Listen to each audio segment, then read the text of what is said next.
bago po tayo magsimula, pwede po ba nating batiin yung bawat isa ng good morning kapatid? Mapalad ka dahil mahal ka ng Diyos. Amen? Ito ay munting mga paalala lamang po para sa ating lahat, para po sa ating maayos na pagsamba. Yung mga bata po, huwag po natin hayaan na makalat-kalat po sa labas para maiwasan po natin ang anuman pong aksidente. Ayan, yung phone po natin, kung maaari lamang po, i-silent na lang po muna natin. At kung meron po emergency, pwede naman po natin sagutin yung tawag sa labas po, no? Para hindi po maka-abala po sa ating pagpupuri sa ating Panginoon. Ayan.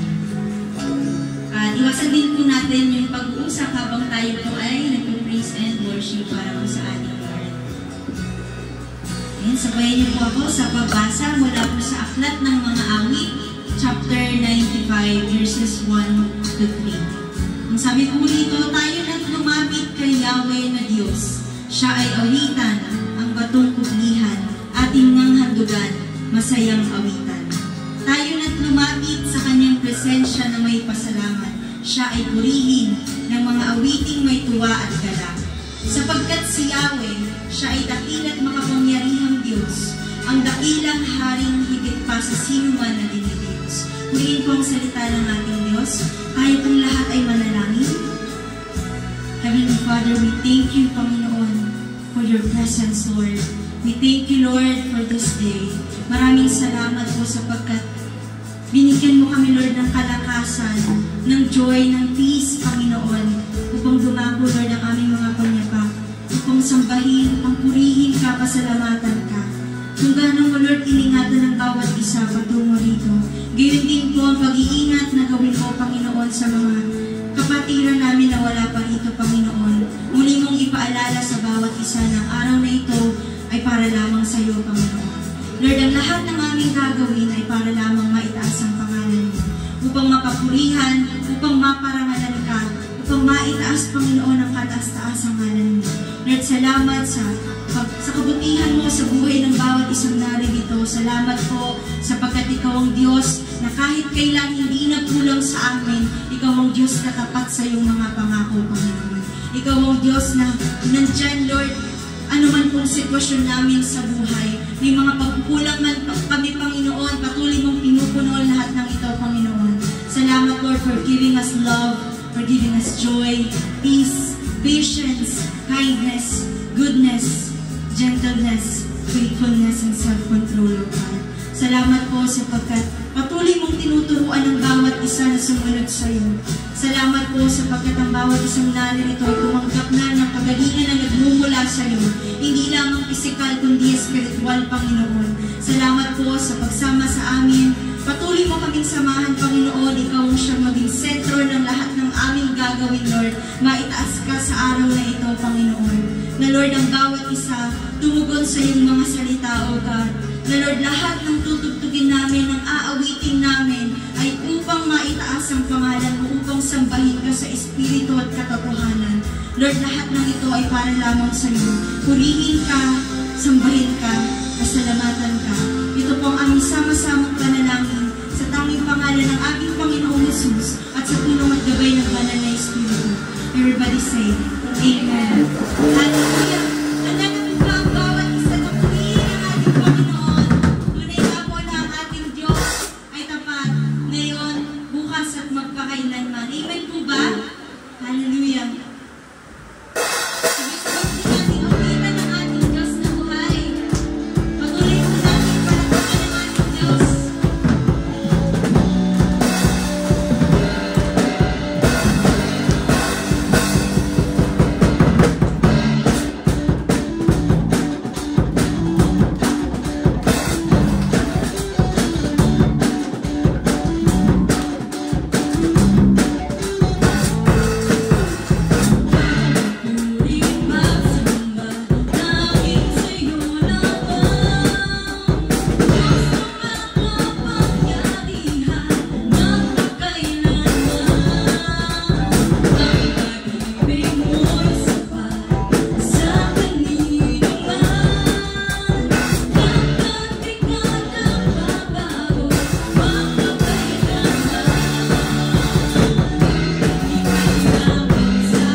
aming buhay, Panginoon. Patuloy ka namin aawitan. Patuloy ka namin, Panginoon, pupurihin, sasambahin. Marapat lamang, Panginoon, ay alay namin ang oras namin para sa iyo. Upang awitan ka, upang dakilain ang pangalan mo. Come on, church. Hallelujah.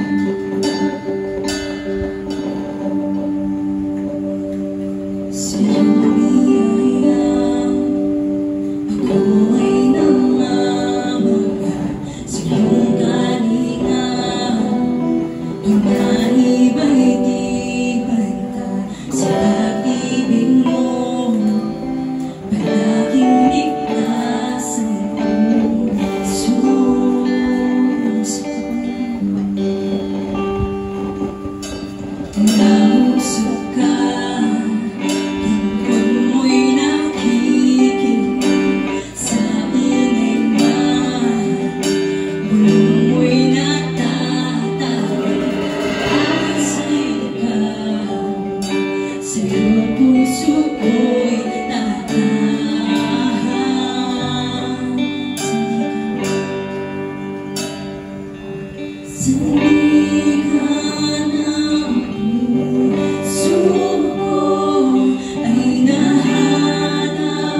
Lord, your presence, Lord, and words will never be enough to thank you for everything you've done for us, O God. Hayaan mo, Panginoon, na hindi lamang sa pag-aawitan namin, Panginoon, mapapurihan ka, kundi maging sa pakikinig, Lord, sa iyong mga salita. Itago mo lamang sa iyong likuran ang magsasalita para sa iyo, Panginoon. Ikaw ang magsalita for her, O God. Ikaw ang mapapurihan, ikaw ang naitaas. Tuguan mo siya, Panginoon. Give her knowledge and wisdom, Lord, para matuto ang bawat isang naririto, na magamit namin ito, Lord, hindi lamang sa araw ng linggo, kundi araw-araw, O God. Patuloy mo kaming turuan, Panginoon. Patuloy mong bigyan ng love, ng joy, ng peace ang puso namin. Hallelujah. Maraming salamat, Panginoon. Pinupuri ka namin, sinasamba ka namin. Iniaalay namin lahat ng ito para lamang sa iyo. Ito po ang aming sama-samang panalangin sa matamis at makapangyarihang pangalan ng aming Panginoong Jesus at sa tulong at gabay ng banal na Espiritu. Everybody say, Amen.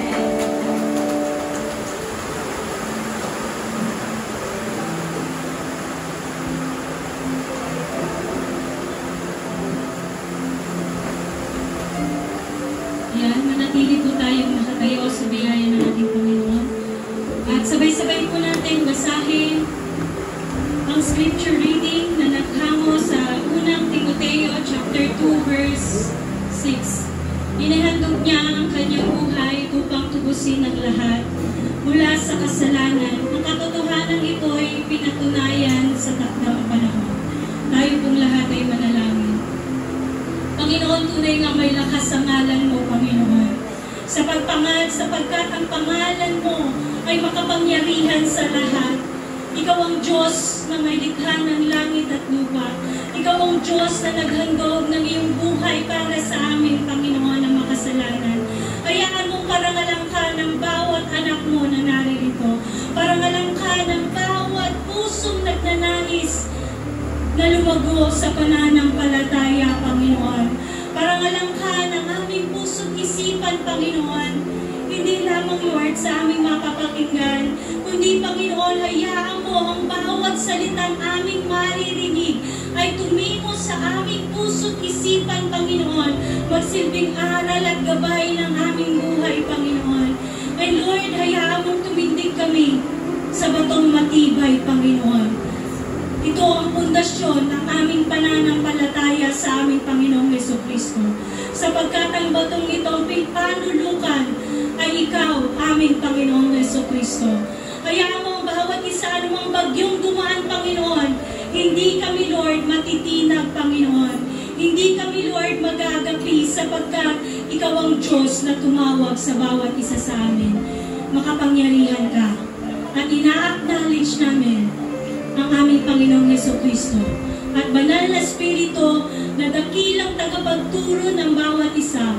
Open our minds, open our hearts, open our ears, O Lord, to understand your holy word through our Apostle Paul. In Jesus' name we pray, Amen and Amen. Ayan, magsiupo po ang lahat sa biyaya ng ating Panginoon. Sabihin mo nga sa iyong katabi, kumusta ka, kapatid? Ayan, tunay nga na napakabuti ng ating Panginoon. Bagamat maulan, nariyan ang ating mga kapatid at patuloy na nag-aaral at lumalago sa pananampalataya. So tayo po'y magbubukas ng aklat. Katulad ng ating pag-aaral, tayo po'y nagkakaroon ng pag-aaral sa bawat aklat. At ngayon po'y aklat ni Timoteo ang ating pag-aaralan. Sabihin mo nga sa katabi mo, handa ka ba akong makinig? Ayan, naririnig po ba dyan? So, actually, itong aklat ni Timoteo ay katulad ng napag-aralan natin in chapter 1, no other doctrine. Walang ibang doktrina. Ayan po yung sinabi ni Paul kay Timoteo para i-oppose yung anumang mga false teacher o false doctrine na nangangalat sa lugar na Efeso. Okay? Yung pasulat ni Timoteo na ni Paul na yan kay Timoteo ay para sa mga upang paigtingin ang iglesia. Alam naman natin na pag-aralan natin nung nag-book series tayo ng Ephesus or Ephesians, na pag-aralan natin na walang nakitang problema ang ating Apostol Pablo nung una siyang nagpunta roon. Amen? Amen po ba? Sino nakakaalala ng pag-aaral natin ng Book of Ephesians? But then, after 3 years ng missionary ni Pablo sa mga taga-Efeso, lumabas po ang mga maling katuruan. At sabi dito, Paul in charge Timothy para i-oppose yung mga maling katuruan na yan. And ganun din, itama, hindi lang siya to be against, but then to rectify yung mga legalists, pero hindi yung law itself.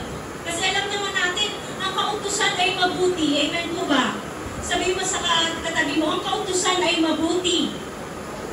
And Paul experience, pinakita dito ni Pablo in chapter 1, review lamang po ito ng topic natin last week, siya mismo na-experience niya ang totoong gospel. Sabi mo sa katabi mo, ang totoong gospel. At ang habag at biyaya ng Panginoon. Because kung hindi natin mararanasan ang habag at biyaya ng ating Panginoon, walang pagbabagong magaganap sa ating buhay. Amen po ba? Maging sa Apostol Pablo, pinakita dyan kung paano niyang inusig, paano niyang pinersecute yung mga lingkod ng ating Panginoon. At doon niya naranasan ang totoong gospel at habag at biyaya ng ating Panginoon. And in his missionary journey sa mga Ephesians, in 3 years na nagkaroon siya ng missionary journey sa mga taga-Efesos or Ephesians, doon po'y nakita niya, nagbabala na siya na mayroong lalilitaw sa kanila ng mga false teachers. Amen? Kaya naman ang topic natin last week ay no other doctrine. Paul charged Timothy to fight the battle well. Paano niya harapin yung mga maling katuruan sa mga taga-Efeso. Hindi lang sa Ephesians, and even other churches, Corinthians, and other Rome. So alam naman natin kung paano tinuligsa ni Paul ang mga maling katuruan dun sa kanyang mga sulat. Amen po ba? Ngayon, tingnan natin ngayon yung pangalawa. Ayan, hindi ko po nabago yung ating title. Pero ang title po niyan, Paul's Instruction. So meron tayong tatlong pag-aaralan. Una, instruction to pray. Pangalawa, instruction to men. At ang pangatlo, instruction to women. So, isa-isayin po natin yan. Ayan. Una, merong dalawang binanggit si Apostol Pablo. Actually, maiksi lang to. Hanggang 15 verses lang po ang chapter 1. Ang chapter 2. Sabi dito, pray for all people. At pangalawa, pray for authorities. So, pag-aralan po natin.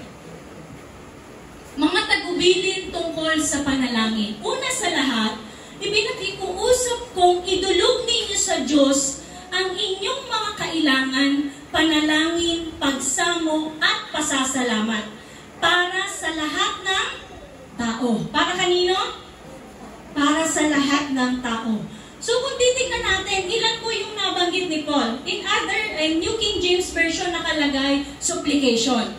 In NIV nakalagay petition. Bakit ba mahalaga sa katulad ng pag-aaral natin na kailangan tingnan din natin ang ibang translation? So, ano po bang ibig sabihin ng supplication and petition?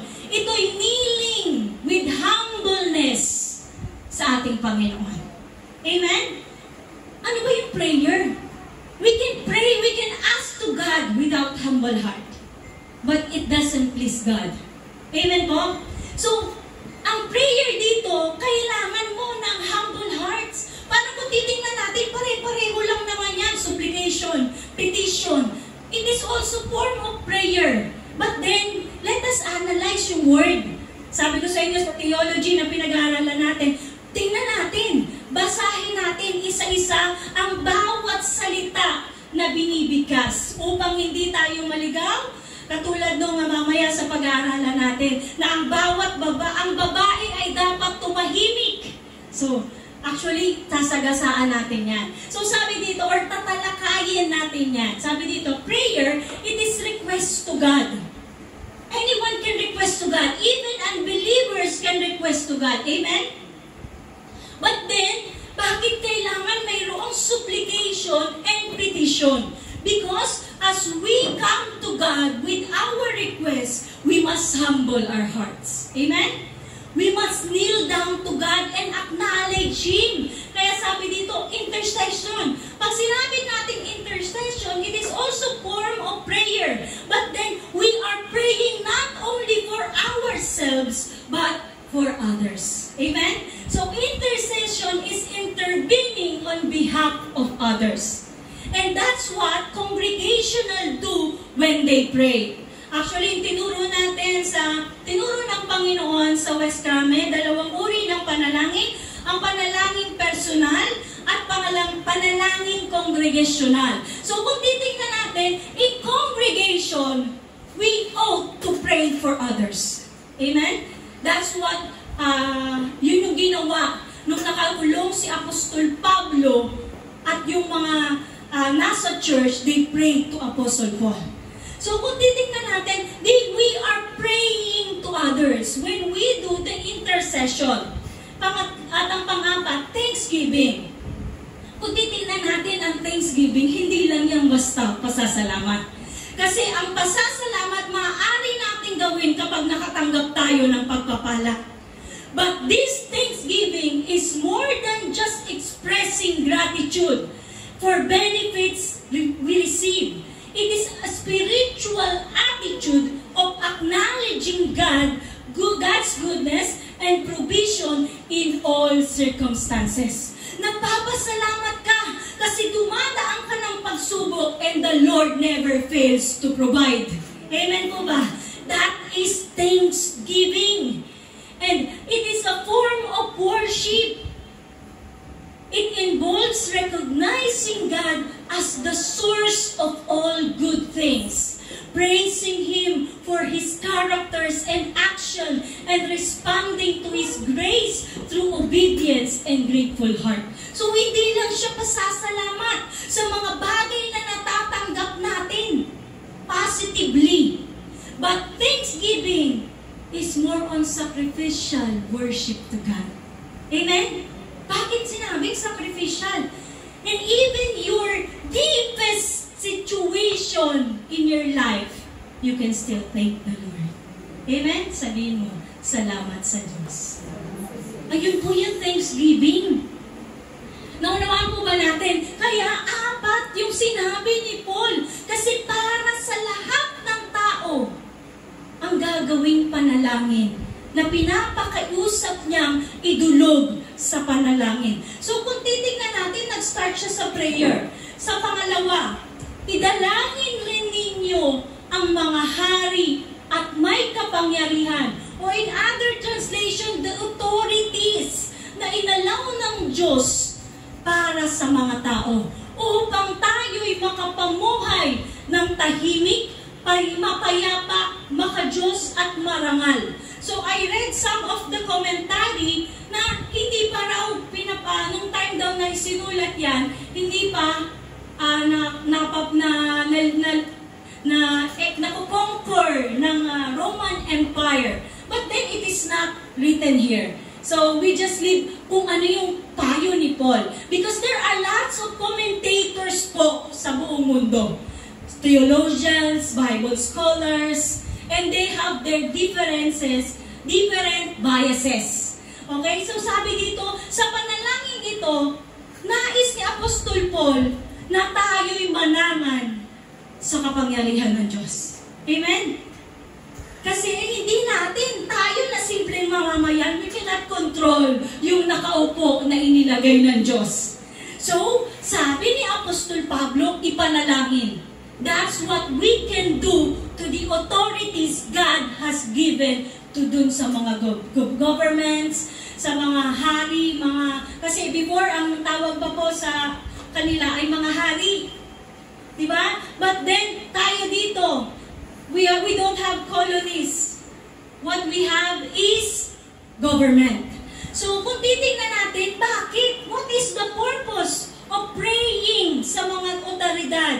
Upang tayo'y talking about with the Christians na makapamuhay ng tahimik, mapayapa, makadiyos at marangal.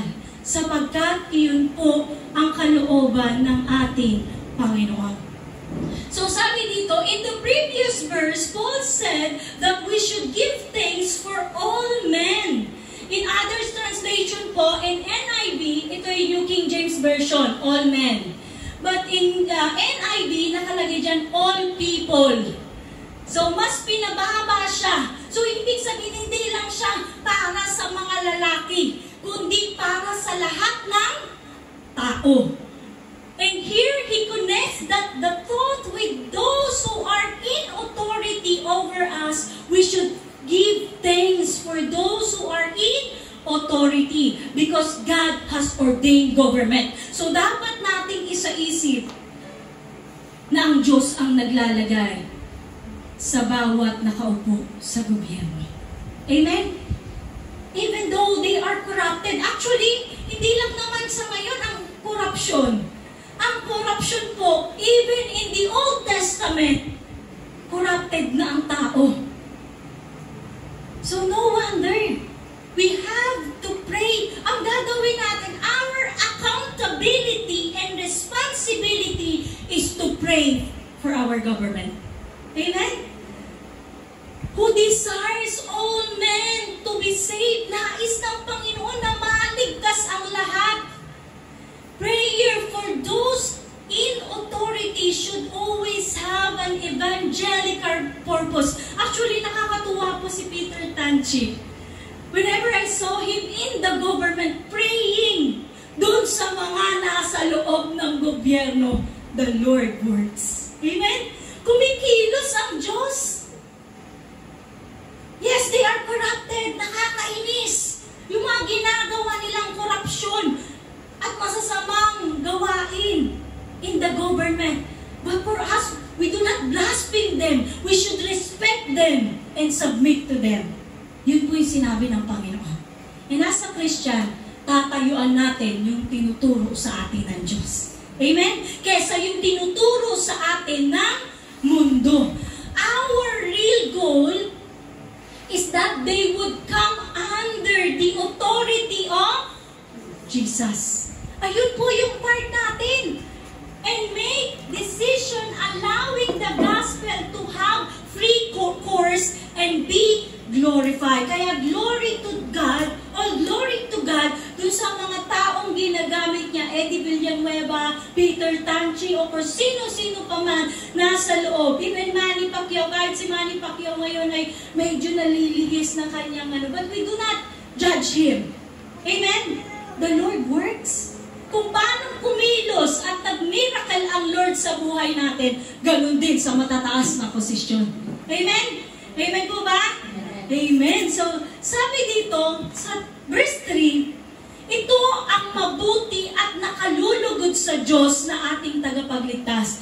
Ibig niyang lahat ng tao ay maligtas at makaalam ng katotohanan ito. Sapagkat iisa ang Diyos at iisa ang tagapamagitan sa Diyos at sa mga tao. Ang taong si Jesu Kristo. Nais ng Diyos. Habang binabasa ko to, Lord, kahit yung pinakamasamang tao, even si Paul, di ba? Nung binasa natin last week, he acknowledged himself na siya yung pinakamasamang tao. But the Lord used him. Amen? So, we are not to judge. Kasi ang Panginoon ang kumikilos. We have to pray for them. Nais ng Panginoon na maligtas ang lahat at makaalam ng katotohanan. Inihandog niya ang kanyang buhay upang tubusin ang lahat mula sa kasalanan. Ang katotohanan ito ay pinatunayan sa takdang panahon. Dahil dito, ako'y pinili. Alam ni Paul kung ano yung purpose niya. When he was walking, and when he was still alive sa mundo, alam niya, siya'y pinili upang maging mangangaral, apostol at tagapagturo ng pananampalataya at katotohanan para sa mga hintil. Totoo ang sinasabi ko at hindi ako nagsisinungaling. Pangalawang beses niya inulit yan. Sinabi niya po yan in chapter 1. And even here, inulit niya. Bakit? Mayroong mga lumilitaw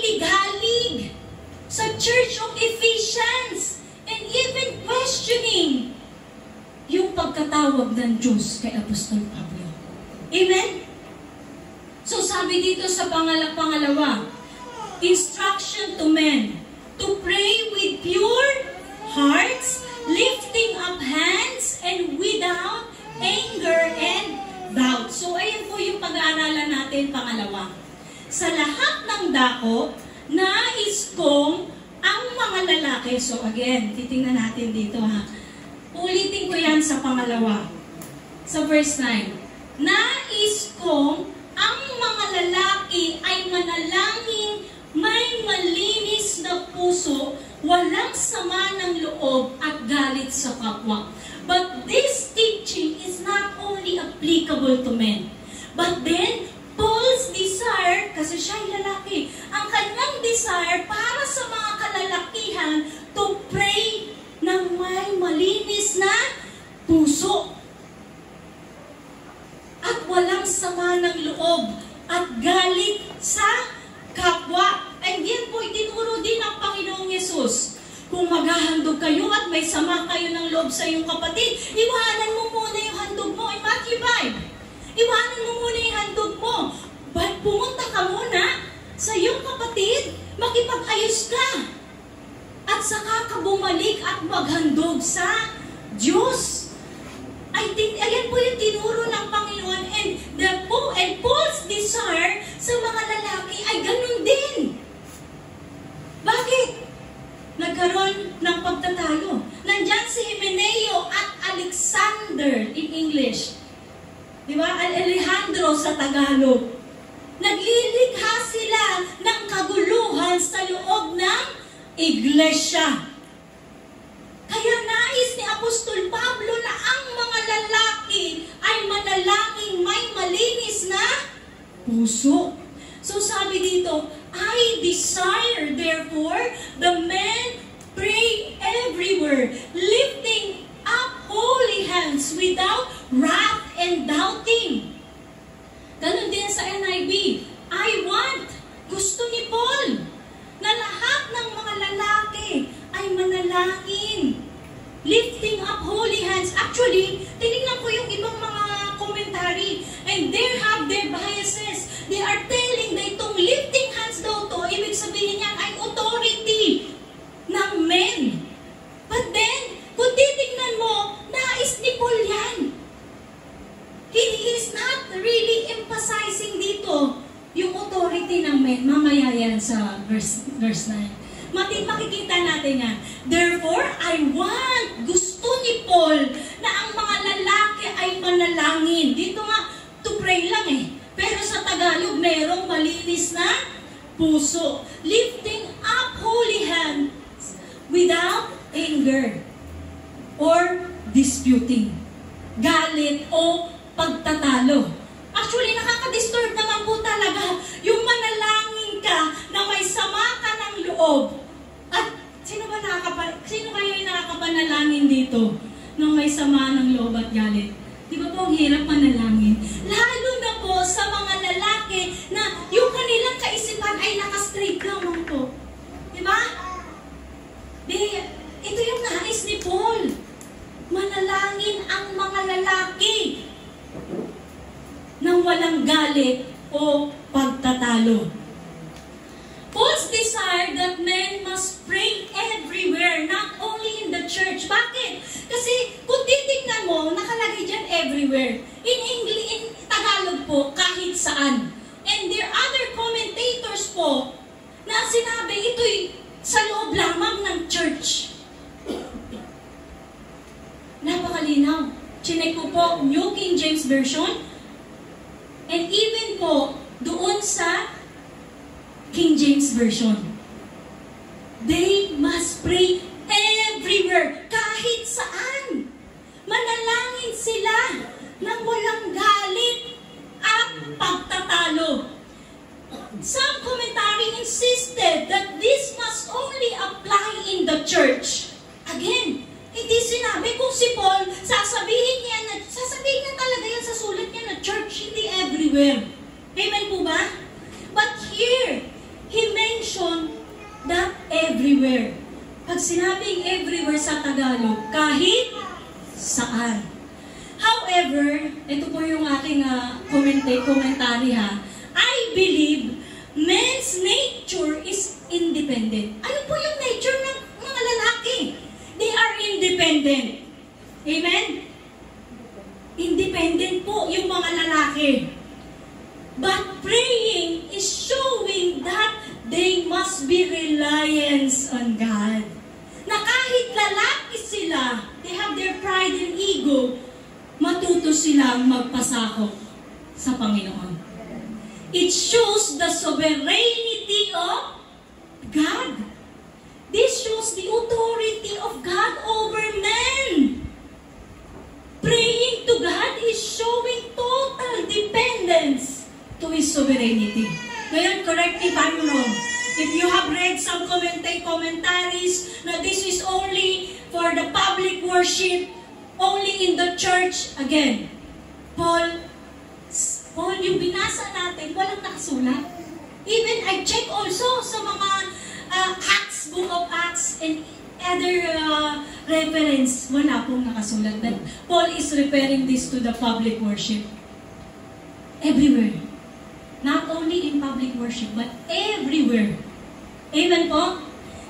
Bakit? Hindi naman lugar yung pinupuntuhan ni Paul dito eh.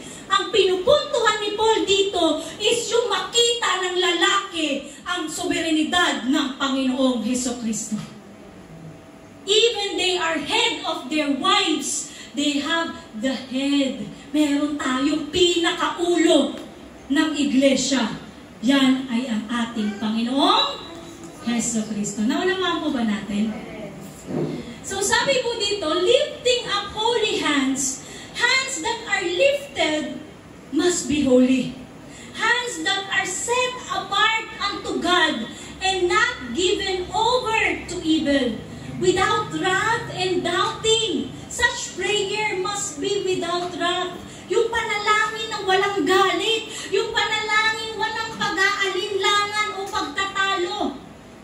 Yung doubt po is praying without faith. Kapag nag-doubt ka, it is opposite of faith. Because you doubt. And men should not doubt the Lord. Hindi ka dapat mag-doubt sa Panginoon. Because He is God. Amen po ba? And then, when men pray with anger or pray without faith, this will never please the Lord. Amen po ba? How many of men do we have here? Taas ang kamay.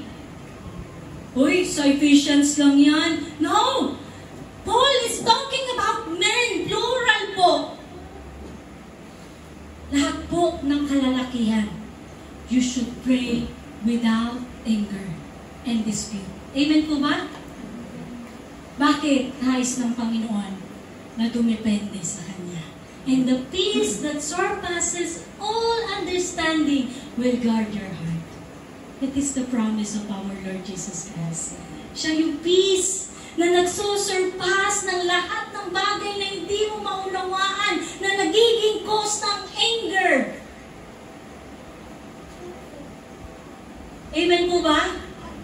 There is peace. Sabihin mo sa katabi mo, kapayapaan. Isa yan sa bunga ng banal na spirito.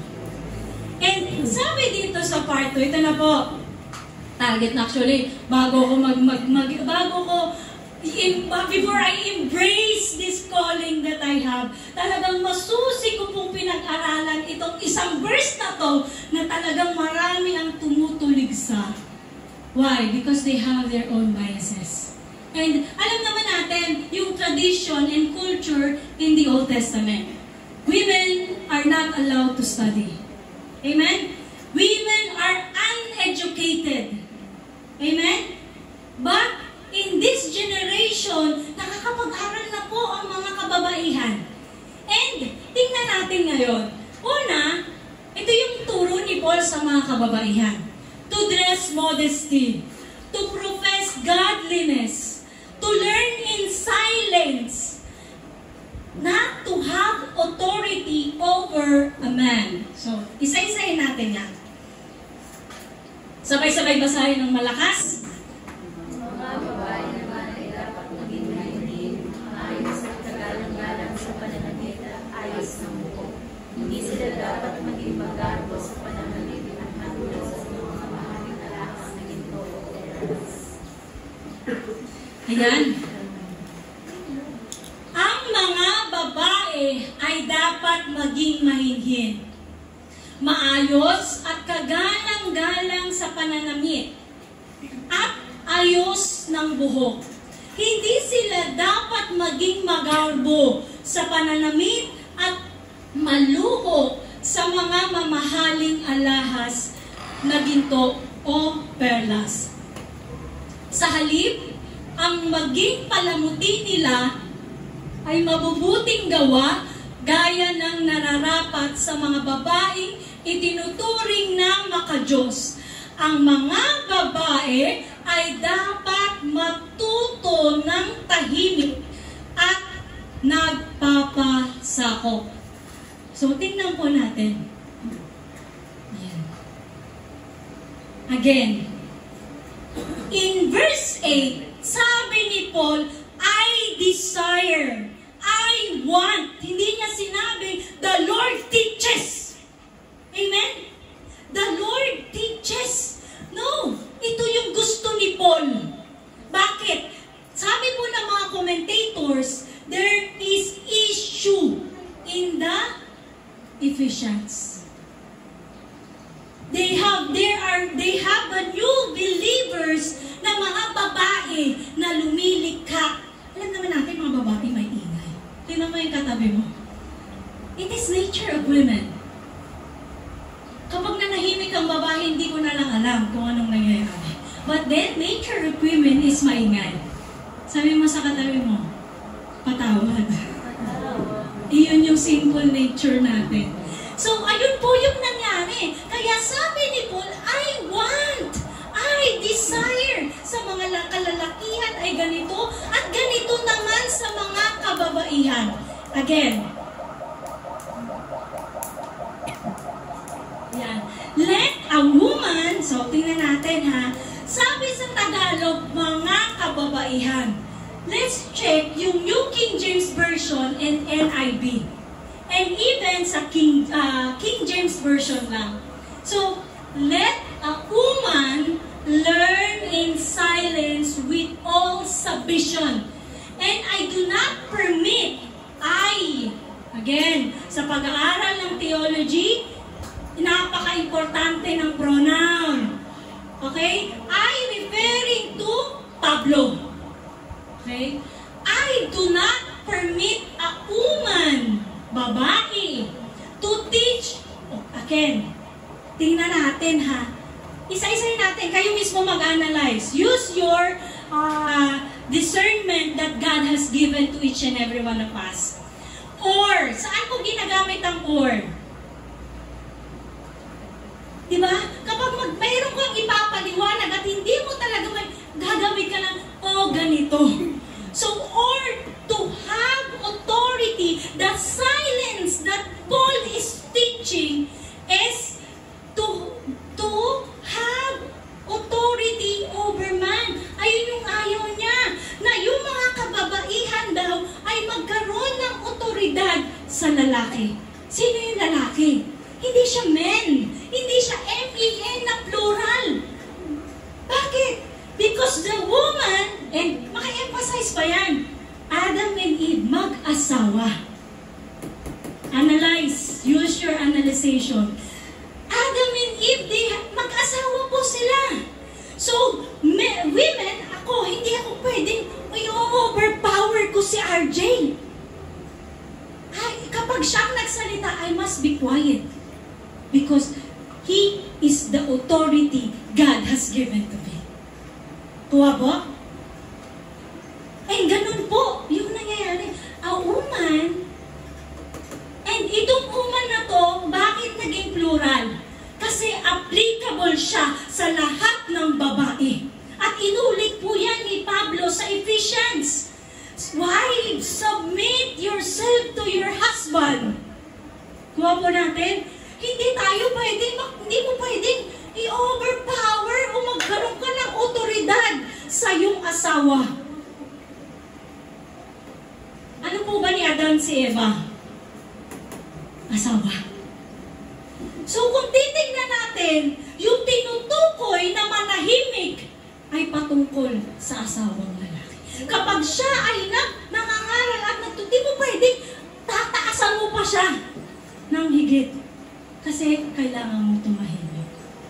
Amen? Ayun yung tinuturo ni Apostol Pablo. Tingnan natin sa mas mababaw na translation in NIV. A woman should learn in quietness and full submission. Kung ako po'y magpapasakop sa lahat ng lalaki, di lahat ng lalaki may otoridad para sa akin. Di lahat ng lalaki ay asawa. Huwag niyo kong tawanan, ayun po'y sinabi ng Panginoon. Mamaya makikita natin yan. So sabi dito, she must be quiet. And kung congregational po ang tinutukoy dito, Paul will directly say that it is for the church. And sabi niya sa mga lalaki everywhere, di ba? So kahit saan. But then, this woman is applicable. And kung titignan natin, woman, ilan po? Isa. Saan dito yung isa? Ito. Amen. Ilan po? Isa. So talagang inilasa ko siya isa-isa. Sabi ko, Lord, baka nagkakamali na ako. Tingnan natin yan, ha? She must be quiet, for Adam was born first, then Eve. Ayan, hindi na kumana yung aking clicker. Kasi isa.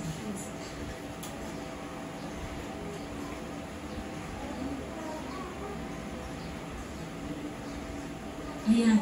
Hindi ko pinapayagan ang mga babae na magturo o mamuno sa mga lalaki, kundi dapat silang manahimik sapagkat unang nilalang si Adan bago si Eva.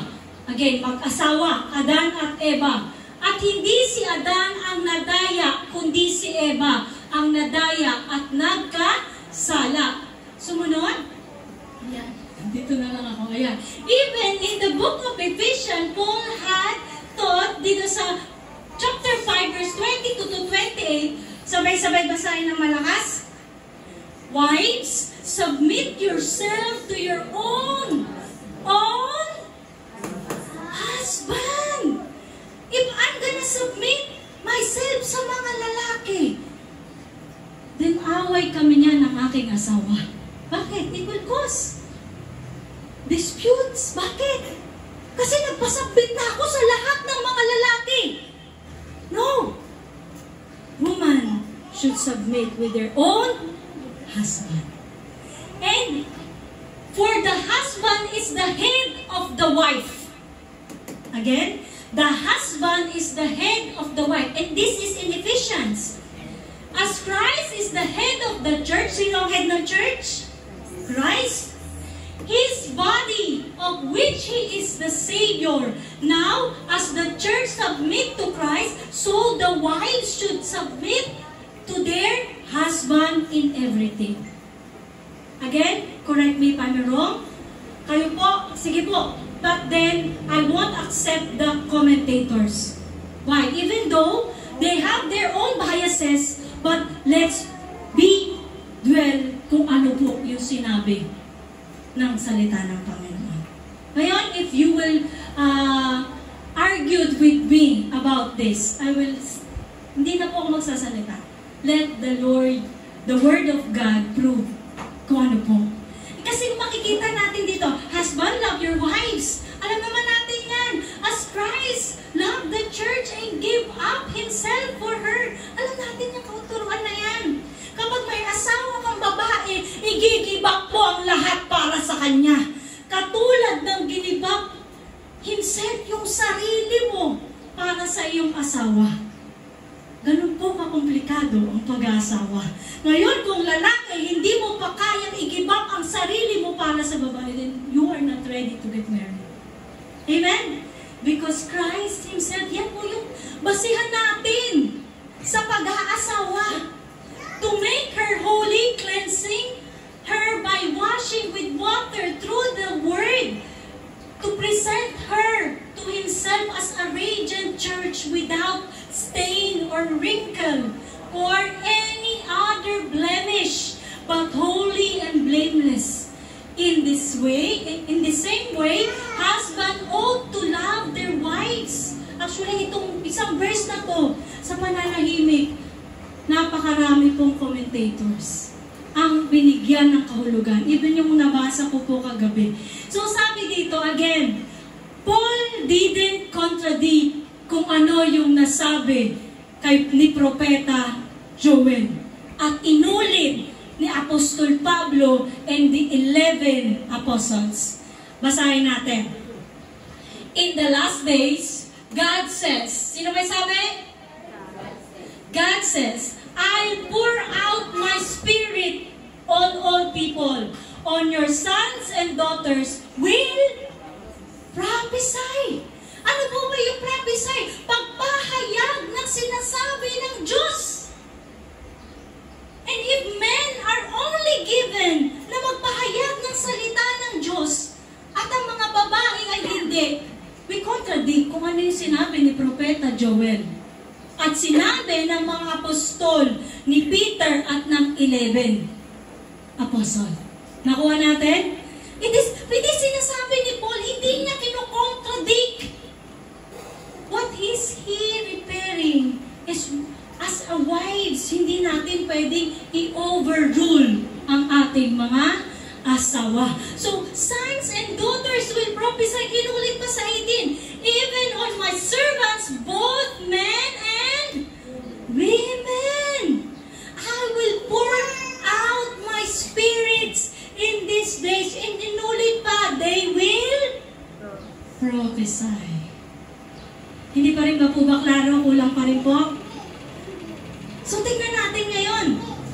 Sabi po ni Timothy, paano mong i-comment? Ikaw na Apostol Pablo, in-appreciate mo pa, inalala mo pa ang nagturo ng pananampalataya kay Timoteo. Sino? Si Eunice at si Luis. Nanay niya, tsaka nanay niya, at ang kanyang grandmother. Ang mahirap, magbabasa ka lang ng isang verse. No, basahin mo lahat. Sabi ni Paul, I remember yung both women of faith. Sino? Si Eunice, na nanay ni Timoteo, at si Luis, na lola ni Timoteo. Lalaki ba sila? Babae. They have taught Timothy about their faith. Nakuha natin? And they are both women of faith, katulad din ni Priscilla.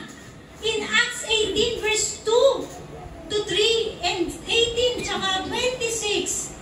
Itong verses na to, inintroduce si Aquila, si Priscilla and Aquila, mag-asawa po yan. Pwede namang si Aquila lang kung talagang dinidisqualify ni Apostol Pablo ang mga babae na magturo. Si Aquila na lang.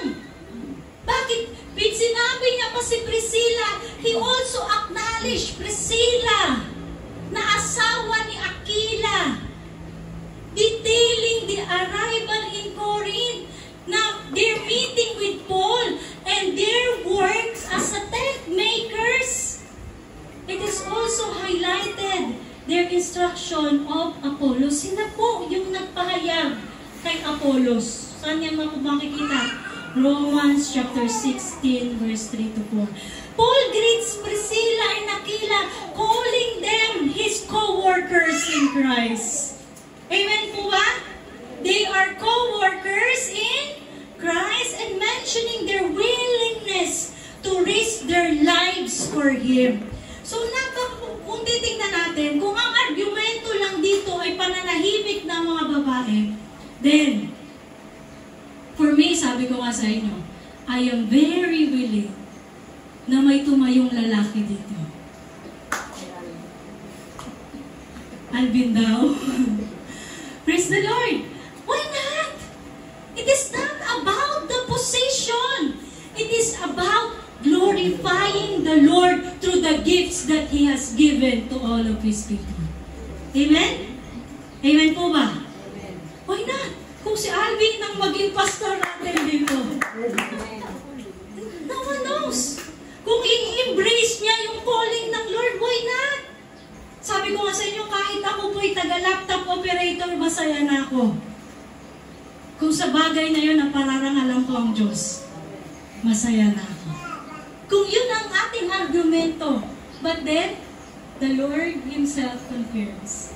And it comes from dun sa mga propeta niya, kay Propeta Joel, at sinabi ng mga apostol niya, 12 disciples, even Peter.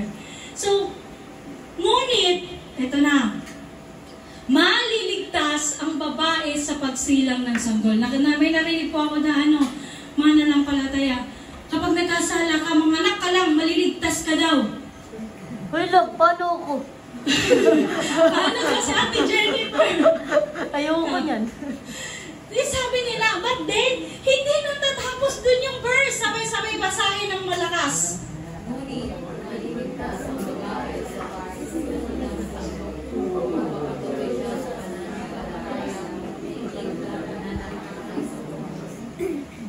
Amen. Hindi natapos sa pagsisilak ng sanggol. Meron kung magpapatuloy siya sa pananampalataya, pag-ibig, kabanalan, maayos na pamumuhay. Amen po ba? Ngayon tingnan natin kung ano ba yung pagsilang ng sanggol na yan maliligtas. Tingnan natin, balik tayo sa Genesis. Actually, nung pinag-aaralan ko doon, napakaganda po. Sabi ng Panginoon, then God said, sino may sabi? God, let us make man in our image according to our likeness. Let them have dominion over fish of the sea, over the birds of the air, over the cattle, over all the earth, and over every creeping thing that creeps on the earth. So God created man in His own image. In the image of God, He created him.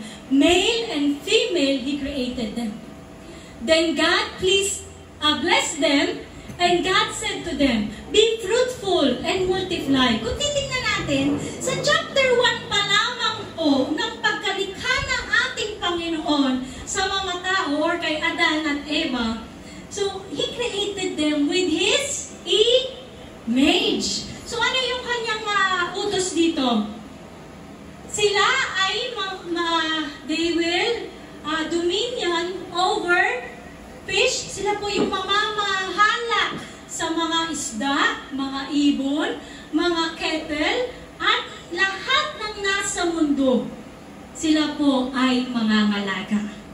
So ayan po yung utos ng Panginoon. Kanino? Kay Adan at Eva. Ano namang connect niya sa pag-aaral natin? Wait, there's more po. Have dominion over fish of the sea, over birds and of the air, and over living thing that moves on the earth. Ngayon, tingnan natin yung sumunod. Ayan. To the woman, He said, no, ito po'y nagkasala na yung babae. Ngayon, kung titingnan natin sa binasa natin kanina, sa chapter 1, ano yung rule over ng woman? Ano yung kanyang pamamalaanan? Mga isda, hayop, at lahat ng living things. Pagdating sa chapter 3, ito na yung curse dahil nga sumuway ang babae. I will make your pains in childbearing very severe. Napakasakit daw na panganganak. With painful labor, you will give birth to children. And ito yung sumunod. Dito ko na-realize na dati pala si Adan at Eva, ang kanilang mga mando sa kanila ng ating Panginoon to rule over His creation. But then, why sin sa Panginoon? Ang nangyari, ang kanyang gagawin na ay yung desire para sa asawa. And He will rule over you. Doon po, ito yung pinagmulan.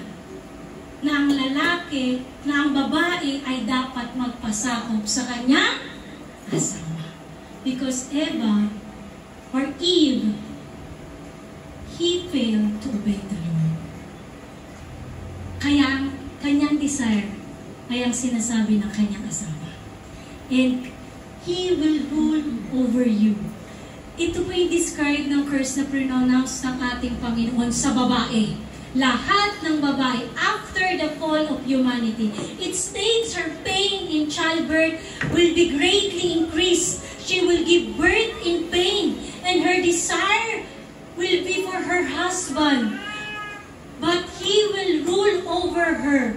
This verse is often interpreted as outlining consequence of the sin. So, tayo na nagpapasakop sa asawa, that is the consequence of sin of Eva. And the Lord, hanggang ngayon, tinuro na yan ng Panginoon. Bakit? Alam niyo ba, na-realize ko bakit kailangan magpasakop ng babae? Because in our human nature, hindi natin kaya magdesisyon on our own. We should always ask yung otoridad na meron ang lalaki. That's why woman cannot live alone. Kailangan meron siya. Ngayon, it's good thing, sabi nga ni Paul, kung ang babae, binigyan siya ng gift of celibacy o hindi pa asawa. Gift po yun, ha? But then, hindi tinutukoy dyan na sinabi ni Paul kay Timothy na ang babae maliligtas na sa panganganak. Ang tinasabi niya na maliligtas from the pain, severe pain or greatly pain. Because sa kanyang pananampalataya sa Panginoon, alam niya na yung pain na yan, malilesen. Because God is good. Amen? And sabi po dito, then, let us make, ayan, tapos na pala yan. Ayun. So kung makikita natin dito sa ating pinag-aralan, napakabuti ng ating Panginoon. Amen po ba? Yung otoridad na pinagkaloob niya, siya, ang asawang lalaki, ang asawang babae, at yung mga anak, at yung mga nasasakupan ng pamilya. Ayun po, yung nilikha ng ating Panginoon. Woman should learn quietness, lalo na pagdating sa mga lalaki. Amen po ba? Na asawa. Amen. So ngayon, if you have any other ayan. Paano kung walang asawa? Paano ba lalaki gumagawa ng masama kung papasakop ka ba? Papasakop ka sa higher authority, which is the Lord. Kung yun ay kinokompromise ang iyong pananampalataya. But then, kung titignan niyo po ba, yung pagpapasakop sa asawa na tinutukoy dyan ay hindi po siya madaling gawin. Lalo na kung yung asawa mo ay gumagawa ng kasalanan. Amen? But then, titingnan mo yung pag-ibig ng Diyos. Kasi kung paano tayong pinatawad ng Diyos, ganon din yung pagpapatawad na pagkakaloob mo sa asawa mong gumagawa ng kasalanan. And yung sovereignty pa rin ng Lord, yung mahayag sa atin, doon sa kanyang utos na submission. Full submission, hindi half full submission to your husband. And kaya nga nandiyan yung prayer. Amen po ba? We must pray to the Lord. Because for us, hindi natin kaya. Hindi natin kaya. But hindi natin kayang baguhin yung mga asawang mga makasalanan. Kasi tayo din ay makasalanan. Amen po ba? So we ask the Lord to have mercy on them. Kaya ngayon ni Paul dyan sa umpisa pa lang have mercy. Mercy and grace na naranasan niya sa Panginoon. Siya tira mo nga, pinakamasama pa si Pablo, ha? He treat himself na pinakamasama. But walang imposible sa Panginoon. Nabago niya, even yung pinakamasama. So nakuha ba natin? Kung mayroon pang further question, approach me. And I do not want to leave na mayroon po kayong question na nakahang sa inyong mga puso dito sa topic na to. So tayo pong lahat ay tumayo sa biyaya ng ating Panginoon. Ayan, sabi dito, yung instruction ni Paul, instruction to pray. Instruction to men, instruction to women. Tayo pong lahat ay manalangin. Yes, Heavenly Father, patuloy po kami nagpapasalamat sa iyong kabutihan sa bawat isa sa amin. Maraming salamat, Panginoon, dahil ikaw ang Diyos na tumawag sa bawat isa sa amin, Panginoon. Ikaw, Lord, yung patuloy na nagbabago sa pusong matigas, Panginoon. Kahit si Apostol Pablo, Panginoon, na he acknowledged himself na pinakamasama. Lord, I pray, ikaw po ang kumilos sa aming buhay, Panginoon.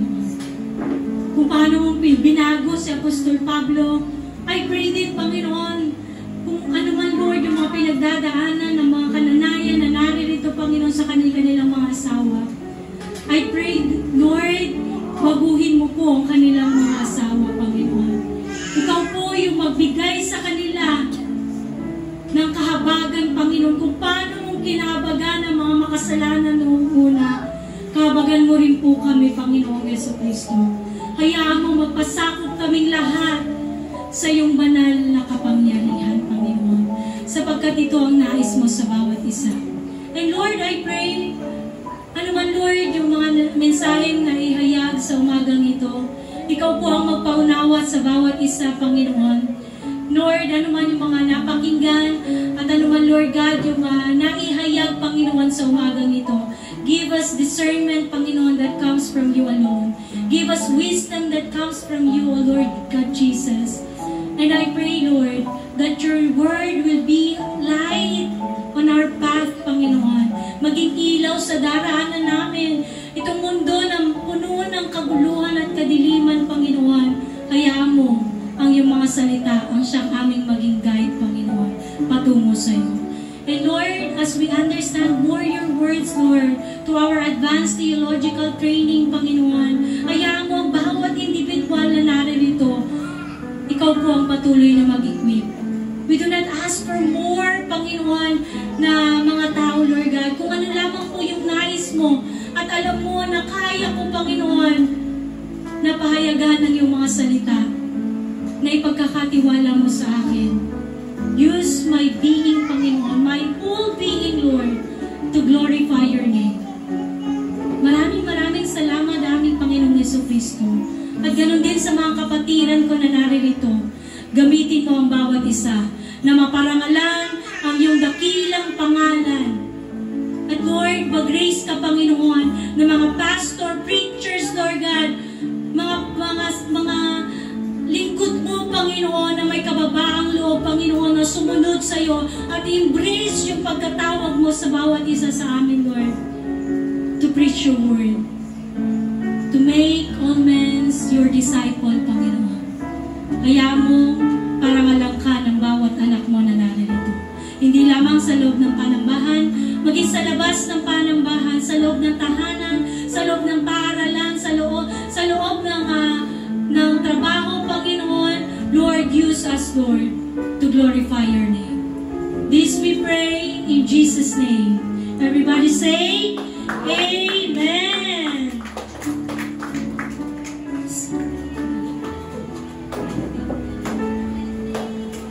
God is good.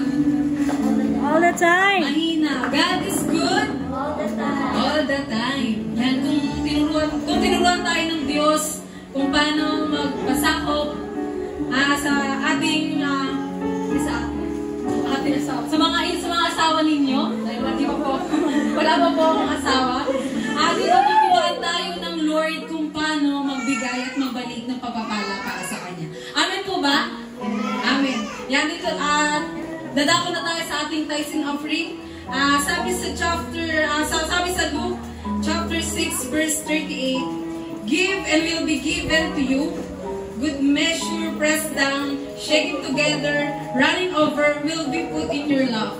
For with the measure you use it, will be measured back to you. Sabi sa MBD, Lucas chapter 6, verse 38, magbigay kayo at kayo'y bibigyan ng Diyos. Gustong takal, siksik, liglig at umaapaw pa ang ibibigay sa inyo. Sapagkat ang panukat na ginagamit ninyo sa iba ay siya rin gagamiting panukat sa inyo. Amen po ba? Dito sinasabi ng Lord, we encourage to give tithes, the full tithes. Hindi siya basta-basta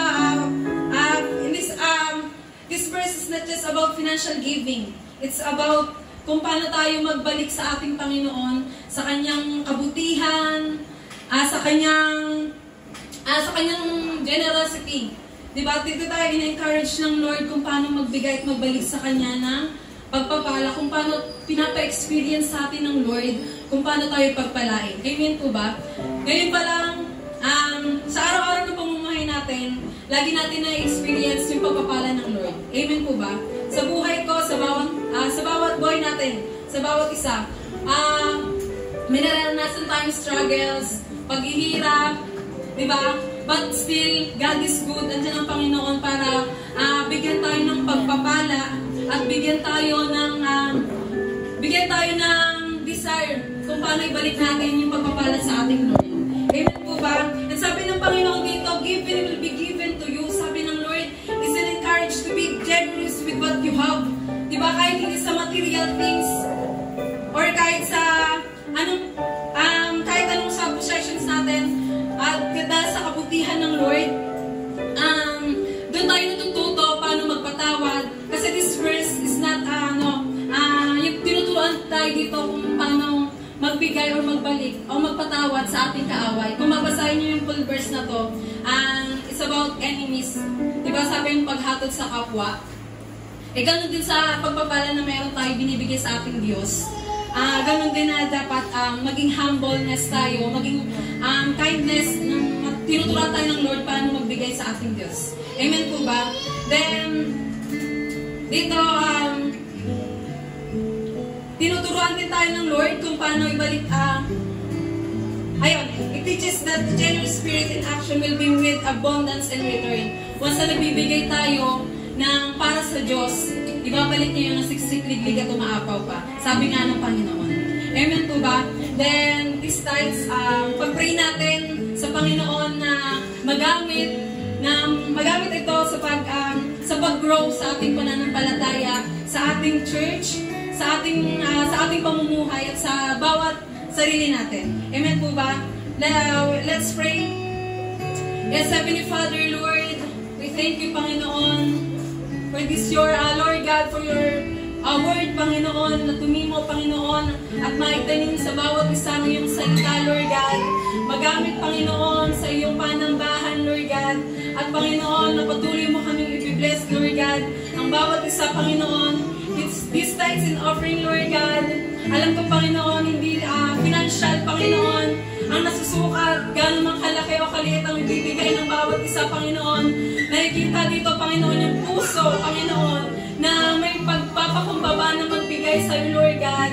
May humbleness, Panginoon, at kindness, Panginoon. Maraming salamat, Lord God, na patuloy mo kami tinuturuan ayon sa iyong desire, Lord God, na bawat isa na mag-grow, Panginoon, sa pananampalataya mo, Panginoon, at sa ayon sa desire ng bawat isa, Panginoon. Maraming salamat, Lord. We pray, Panginoon, sa mga nagtatrabaho, Lord God, sa mga nag-aaral, Lord, patuloy mo kabibigyan, Panginoon, ng kalakasan, Panginoon, maging physical man, Lord, spiritual, Panginoon, emotionally at mentally, Panginoon. Alam ko, Panginoon, mahirap, Lord. Alam namin, Panginoon, hindi sa sarili namin, Lord God, hindi imposible, but Lord, patuloy mo kami tinuturuan na imposible ang lahat, oh God. Maraming salamat, Panginoon. Patuloy namin ibinabalik sa iyo, Panginoon, ang mataas sa papuri at parangal. In Jesus' name we pray. Amen and amen.